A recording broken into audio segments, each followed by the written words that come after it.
What's up, Thrashers, and welcome back once again to the Thrash Maniac 99 YouTube channel. And I'm back with yet another episode of Under the Radar. We're getting close to the end of an era with this series, as, like I said, towards the end of the year, it will be it for this series, and the reviews will just be more and more. But without further ado, let's talk about some albums that came out on September 13th. Kicking things off with a very special one, we have Morticide, Death Cannot Hold Those with Purpose. Second album from this New York-based Blackened death metal, and dare I say even slam death metal band.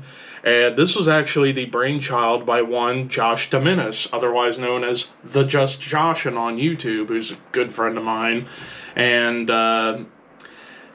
yeah, I was meaning to check this out, and I'm glad I did. And I gotta say, as far as like what you get musically on this album, you get like pretty much the standard like Blackened death metal tropes, like high and low end tremolo riffs, some thrashy bits here and there, as well as some tasty lead work. Like, I gotta admit, the leads on this album were pretty damn solid. Even some eerie, clean melodies to kind of add a little bit to the black metal feel that comes in here and there on the album.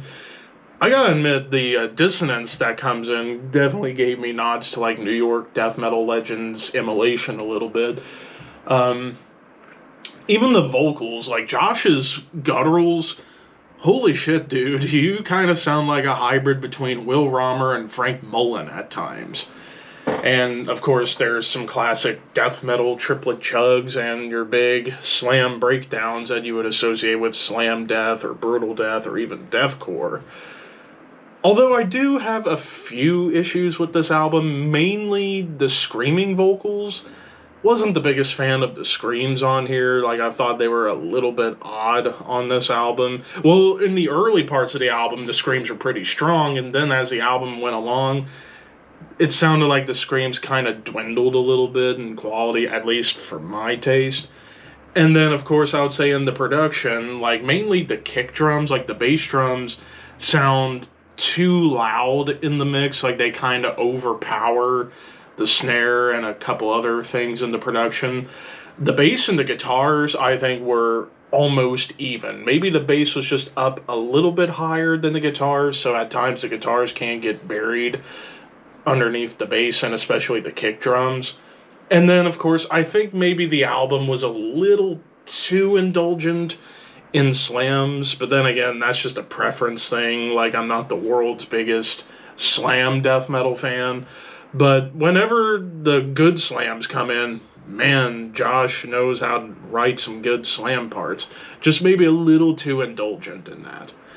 But other than that, I would say bands to compare, if you are a fan of, I would say, Behemoth, Hate, Morbid Angel, and Suffocation especially, check this out. I think this was a pretty solid offering. I'm going to give it a 3.5 out of 5. Josh, you have some talent there, kid. But now moving on to the next album, and that is APAP with Before Whom Evil Trembles. This is a German technical death metal band, and this is the only band that's on a label on this episode. They're on War Anthem Records, and, well, basically, to put it bluntly, this is Nile worship, and holy shit, these guys know how to do Nile pretty damn well. I would say maybe a slightly less technical and fast than Nile. It's still pretty technical and fast, but not like to Nile speed. Like, it's just a little bit slower, but it is still fast and furious, great technical precision. Love the harmonies that show up on here, as well as some awesome bass flourishes, triplet chugs, wild shreds, wild riff arrangements, even some breakdowns to kind of add a little bit of a brutal death metal flavor or seasoning here and there. Occasional dissonance, and one track that's like an ancient Egyptian folk instrumental, which was really cool. And even some quirky melodies to kind of spice things up a little bit more here and there as well.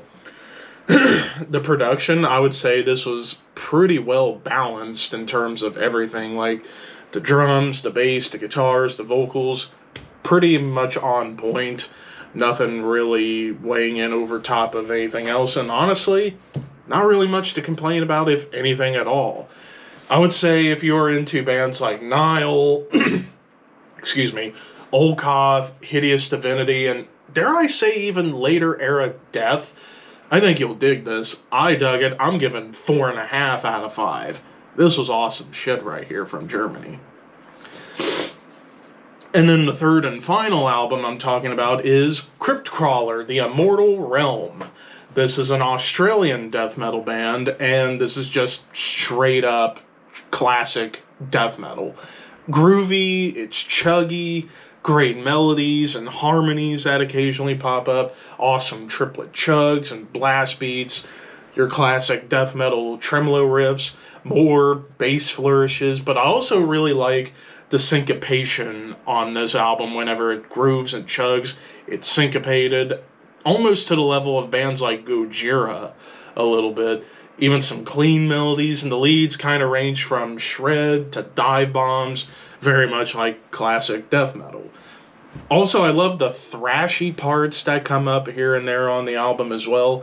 And the melodies on this album definitely harken back to 90s era Death.